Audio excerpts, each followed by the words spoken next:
எல்லா இடங்களிலும் வ.உ.சி.யினுடைய புகழை பரப்பிக் கொண்டிருக்கக்கூடிய ஒரு வ.உ.சி.யினுடைய அன்பர் உயர்ந்தது முனுசாமி வைவாளர் அவர்கள் வாழ்த்துறை நடத்துவதை அன்போடு சிறப்பு மிக்க ஸ்ரீவில்லிபுத்தூர் நகரிலே சிறப்பு மிக்க பிணிக்கல் உணர்வில் சகோதரி அவர்களும் சாமி அவர்களும் சிறப்புரையாற்ற வந்திருக்கிற இந்த நிகழ்ச்சியிலே மோசமான வாழ்க்கை சூழ்நிலையை அனுபவித்த ஒரு பரிணாமம் வாழ்க்கை உண்டு. அதுதான் அவருடைய மோசமான பரிணாமம்.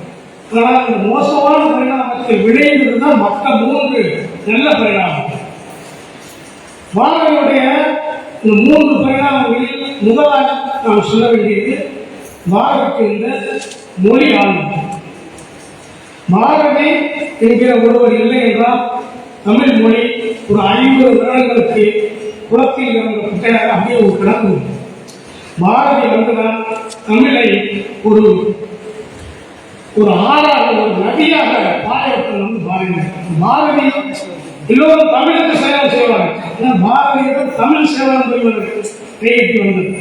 தமிழ் மொழியை அவ்வளவு ஒரு ஆட்சி செய்த ஒரு புலவர் பாரதிக்கு யாருக்கு அதுவும் பாரதியோட சமாதானத்தை நீங்கள் ஒப்பிட்டு பார்த்தீங்கன்னா ஒருத்தமே இல்லை. பாரதிதான் தமிழ் மொழிக்கு உயிரை கொடுத்து திருத்தியம். பாரதியுடைய மொழி ஆளுநர் மிக முக்கியமானது. அதற்கடுத்து பாரதியுடைய இலக்கிய ஆளுநர் தமிழ் மொழியில் இருந்த இலக்கிய வகைகளிலே பாரதி கையாண்ட பரிசோதனைகள் செய்த முயற்சிகள் அவர் அதற்காக பட்ட பாடுகள் எல்லாம் தமிழ் மொழி இன்றுமே மறக்கக்கூடாது. எல்லா செயலும் உரைநடை வசனம் வசன கவிதை நாடகம் மொழிபெயர்ப்பு எல்லாவற்றையும் தொட்டு பார்த்தார். எல்லாவற்றிலும் புதுவிதமான பாணிகளை அறிமுகப்படுத்தினார். இன்னைக்கு நாம் தமிழ் உரைநடை பாடல்கள் எல்லாம் கொஞ்சமாவது நமக்கு வாசிக்கிறதுக்கு தைரியம் இருக்குன்னா அப்படியான பாடல்கள் உரைநடைகளை எழுதியவர்களுக்கு பாரதியார் ஆசை. பாரதியை என்றால் தமிழ் இலக்கியமும் கூட ஒரு 50,000 தேக்கத்தை தான் செலுத்தினார். அதற்கு அடுத்த பரிணாமம் பாரதியோடது அரசியல் பரிணாமம். நாம் அறியாத ஒரு பரிணாமம் அதுதான். பாரதியுடைய மொழி குறித்தும் இலக்கியம் குறித்தும் நூற்றுக்கணக்கான முனைவர் பெற்ற ஆய்வுகள் வந்திருக்கின்றன. ஆனால் பாரதியோட அரசியல் பரிணாமம் குறித்து அவ்வளவாக யாரும் பேசுவது தலைவர் கூட இந்த முறையில் குறிப்பிட்டார். அதை அங்கிருந்து கைலாசம் மற்றும் கேசவன் போன்ற ஒரு சிலர் தொட்டு காண்பித்தாலும் கூட அதற்கான பாதையை நமக்கு போட்டுக் கொடுப்பதற்கு மிகச்சிறந்த நூலை எழுதியவர் பேராசிரியர் வெங்கட்ராமன். அவருடைய பாரதிய நூல்தான் பாரதியுடைய அரசியல் பரிணாமத்தை முதல் முதலாக நமக்கு காட்டியிருக்கிறது. நீங்கள் பாரதியை படிப்பதற்கு எதை வேணாலும் படிக்காமல் போங்கள். ஆனால் பாரதிக்கு கதை என்ற நூலை மட்டும் படிக்காமல் இருக்காங்க. அதுதான் பாரதியுடைய இன்னொரு பரிணாமத்தை நமக்கு காட்டுகிறது. 3 உன்னுடைய மொழி இலக்கியம் அரசியல் இந்த 3 அந்த மொழியை கூட காலப்போக்கிலே இதை விட ஒரு சிறந்த ஒரு புலவன் இந்த மொழியை இன்னொரு கட்டத்துக்கு கொண்டு செல்லக்கூடிய வாய்ப்பு இருக்கிறது. அதனால வளர்ச்சியை நோக்கி நாம் போய்கொண்டிருக்கிறோம். புது புது பொருள்கள் வருகின்றன. அந்த புது புது பொருள்களுக்கு புது புது சொற்கள் தேவைப்படுகின்றன. அதற்காக அவங்க இஷ்டத்துக்கு அவங்க பொருள்களை வைக்கிறாங்க. இப்போ செல்போன் சொல்றான், அலைபேசிக்கிறான், கைபேசிக்கிறான். அது என்ன சொல்றது தமிழ் தெரியல. இப்படி புதிய சொற்களை தமிழில் பொருத்தமாக உருவாக்கக்கூடிய ஆளுநர் அரசாங்கம் இல்லை. ஆனால் பாரத தமிழுக்கு எத்தனை புதிய சொற்களை உருவாக்கி கொண்டிருக்கிறது. புதிய சொற்களை உருவாக்கி கொண்டது யார்? அது போல இன்னொரு காலத்திலே தமிழுக்கு புதிய சொற்களை உருவாக்கக்கூடிய ஒரு வாழா. அதுபோல தமிழ் இலக்கியத்திலே இந்த 100 ஆண்டுகளுக்கு கடந்து பல்வேறு பரிணாமங்கள் அடைந்திருக்கிறது. அந்த பரிமாணங்களிலும் கூட பாரதியை தாண்டிய ஒரு இலக்கியவாதி கூட வரலாம்.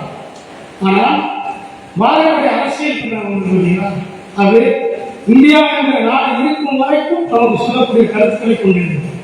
அந்த அரசியல் பரிணாமத்தில் அவரோடு இணைந்தவர் தான் பெரியவர் வ.உ.சி.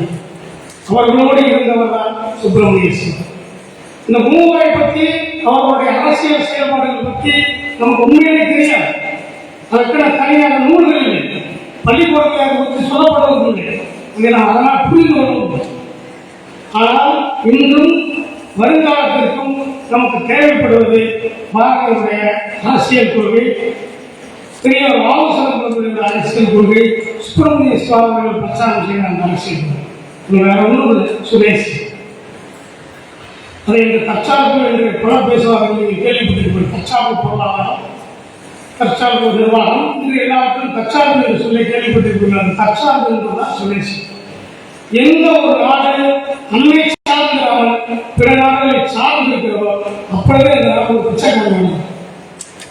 இன்று நாம் பயன்படுத்துகிற பொருள்களில் அந்நிய நாட்டு பொருள்களை நீங்கள் விளக்கிறீர்கள் என்றால் நீங்கள் ஒழுங்காக செலவு பண்ண முடியும். நீங்கள் குழந்தைகளுக்கு வாங்கி கொடுக்கிற சாதாரண தின்பண்டங்கள் கூட வெளிநாடுகளில் இறக்குமதி செய்யப்படுகிற தின்பண்டம். நீங்கள் குழந்தைகளுக்கு வாங்கி கொடுக்கிற பிஸ்கட் கூட வெளிநாடுகளில் இறக்குமதி செய்யப்படுகிறது. இங்கே உள்நாட்டில் தயாரிக்கப்பட்ட பிஸ்கட்லாம் என்ன ஆச்சு? உள்நாட்டில் தயாரிக்கப்பட்ட குழந்தைகளுக்கான பெரியவர்களுக்கான தின்பண்டங்கள்லாம் என்ன ஆச்சு? இதெல்லாம் தாண்டி சிறுவர்களுக்கு பார்ப்போம் என்று இருக்கு. என்னதான் நீங்க ஸ்வீட் கார்னர் ஸ்வீட் பர்கர்லாம் கொண்டு வந்தாலும் கூட சிறுவர்களுக்கு பார்ப்போம் யாரும் அளிக்க முடியாது. இது ஒரு சுதேசியம். அந்த சுதேசியம் சிறுவர்களுக்கு பெரும். அதுபோல சுதேசியம் தான் இந்தியாவுக்கு பெரும். இப்படிப்பட்ட சுதேசிய கொள்கைகளுக்காக வாழ்ந்தவர்களா பெரியவர் அவசியம் வாழ்ந்தார். நாமும் அவர்களிடம் கற்றுக்கொள்ள வேண்டியது இந்த சுதேசியம் என்கிற கொள்கை தான். சுதேசியம் தான் சுகம்பல அழைக்கும் என்ற வார்த்தைக்காகத்தான் இந்த ஒரு சொல்லுக்காகத்தான் இந்த வார்த்தை அழைச்சிட்டு. நாம் ஆசிரியர்களாக இருக்கிறவர்கள் பிள்ளைகளுக்கு இந்த விஷயத்தை சொல்லுங்கள். இந்த நாட்டில் இருந்து பற்றுக்கொள்ள வேண்டிய பெரியவரும் பாரதியவர்கள்லாம் வரும்பொழுது அவர்கள் அரசியல் சிந்தனைக்கு உருவாக்கி அரசியல் வரும்பொழுது அவர்களுக்கு எது முன்னால் என்ற முதல் பிரச்சனை என்னவென்றால் இந்த நாட்டு மக்களுக்கு நாட்டின் மீது அக்கறை ஒரு பற்று. நாட்டின் மீது பற்றுக்கொள்ள வேண்டியது ஒரு மனிதனுக்கு ஏன் முக்கியமானது, அவசியமானது. எப்போது அந்த நாட்டை வெளிப்படுத்த வேண்டும், வெளிப்படுத்தாவிட்டால் என்ன நடக்கும், இந்த எல்லாம் எழுதுகிறது. நாட்டின் விடுதலைக்காக போராடுபவர்கள் தனித்தனியாக அல்ல. பழைய காலத்திலே நான் சிவகங்கையிலிருந்து வந்தது, மருதுபாண்டியோட பூமியிலிருந்து வந்திருக்கிறேன். மருதுபாண்டியோட சின்ன மருதுபாண்டியர்கள் ஜம்புதீபுரம் நீங்கள் கேள்விப்பட்டிருக்கிறீர்கள். அதில் ஒரு வரி வருகிறது. இந்த நாட்டு மக்கள் அண்ணா ஆகாரம் என்று கண்ணீரே ஆகாரம் என்று அழைந்து வருகிறார்கள் என்று புறநாட்டில் ஒரு வரி வரும். 1801 சின்னமருது எழுதியவர். அதே வரையை தான் சின்னமருதை பற்றி தெரிந்தாங்க பாரதிய வார்த்தை எழுதுகிறார். கஞ்சி கொடுப்பதற்கெல்லாம் காரணங்கள் இவரையான அறிவு உள்ளார்கள். இதை அப்படியே சின்னமருது ஒரு புறநாட்டில் எழுதி அவங்க என்ன கஷ்டப்படுறோம்னு தெரியாம கஷ்டப்பட்டு இருக்காங்கிறது சின்னமருது எழுதி ஜம்புதீபுரத்தில் இருக்கிறது. ஆனால் சின்னமருது தெரியாத பாரதி அதே வரிகளை எனக்கு பாடல் எழுதுகிறார். இந்த நாட்டை நேசித்தவர்கள் ஒரே அலைவரிசையில் சிந்திப்பார்கள். இதோட சிறந்த உதாரணம். இதே வகையில பெரியவர்களோட கட்டுரையை நீங்கள் பார்க்கலாம். இப்ப நாம் இந்த நாட்டின் மீது பற்றுக்கொள்ள வேண்டிய குடிமக்களை உருவாக்க வேண்டிய ஒரு பொறுப்பில் இருக்கிற ஆசிரியர்களாக இருக்கிறோம், மாணவர்களாக இருக்கிறோம். நாம் மற்றவர்களுக்கும் அதைத்தான் போதிக்க வேண்டும். இந்த நாட்டுக்கு தேவைப்படுவது அதுதான் என்பதை உங்களுக்கு இந்த சீரிய தெரிந்து கொண்டு வாய்ப்பு அழைப்பு நன்றி கொள்கிறேன்.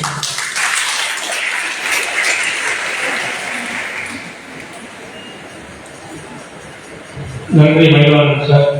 அவங்களாம் ஆலோசிக்காகவே வளர்றவங்க. அவங்க இங்கே கலந்து கொண்டது எங்களுக்கு ஒரு சிறப்பு. அவங்க பார்க்கறதுக்கு ஒரு வாய்ப்பு.